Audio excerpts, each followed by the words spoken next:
జీవుడవైనా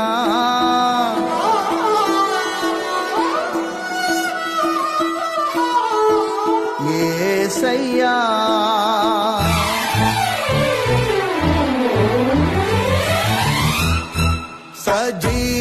సజీవుడవైనా యేసయ్యా, నిన్నాశ్రయించిన నీ వారికి సహాయుడవై తృప్తిపరచితివే. సముద్రమంతా సమృద్ధితో సజీవుడవైనా యేసయ్యా. అందరికీ ఈస్టర్ పండుగ యొక్క శుభాభివందనాలు. Happy Easter. అందరు పక్కన వాళ్ళు చెప్పండి, హ్యాపీ ఈస్టర్ అని చెప్పండి. Happy Easter. God bless you. Hallelujah.